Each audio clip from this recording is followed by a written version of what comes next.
We have got a Fox News alert for you right now. The U.S. military and the White House ramping up recovery and relief efforts on the island of Puerto Rico, of course, after Hurricane Maria devastated it. Moments ago, Press Secretary Sarah Sanders Huckabee tweeting this out at Ricardo Rosello's request. The president has authorized the Jones Act to be waived for Puerto Rico. It will go into effect immediately. So what does that mean? The Jones Act is a nearly 100-year-old law that requires everything ferried between U.S. ports to be carried on ships built, owned, and operated by Americans. Fox News correspondent, he's everywhere. Geraldo Rivera joins us live from San Juan.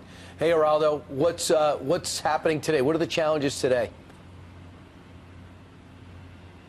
First of all, bravo to the president for the suspension of the Jones Act. That can help get bulk relief in here, which is critically necessary. They need it on that kind of huge scale to help out what's happening. I'm standing in front of one of the zombie condos here that line the strip in San Juan. So many of them high-rise buildings without electrical power, without water, 12 stories, 15 stories high, no elevators. To flush the toilet, you need a gallon of water. You have to schlep it up there. So that gives you an idea of the crisis that rich and poor alike are suffering here in Puerto Rico.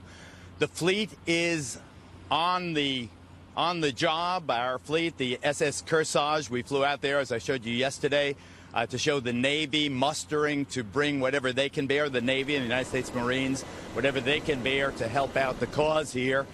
This hospital is one of the targets of the Navy concern. The Ryder Memorial Hospital in the important eastern town of Humacao, devastated. We toured it, absolutely devastated by Hurricane Maria, which followed Hurricane Irma. Here's how the ship's doctor's assistant, Lieutenant Bryson, assessed the damage at the hospital. The floor is still got about 2 inches of water, standing water, that's been there for about 4 days. There's evidence of mold on the ceiling and the walls. And we generally didn't want to stay in there longer than we had to, simply because it's not a healthy environment to stay in. There'd be no way they could see patients in there at this point. One of the real problems was the emergency generator was out, so a team of Seabees and U.S. Marines worked hard on that generator, that emergency generator, to get it going. Finally, they had some success.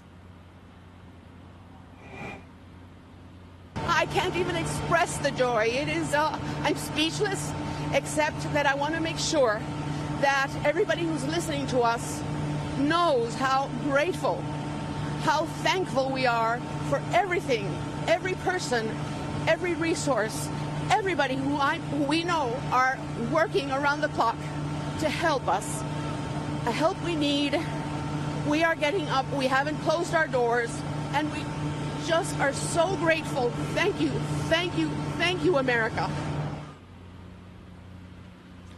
The church was founded by the United Church of Christ 100 years ago. That's a good place for your generosity. Go to the church of your faith.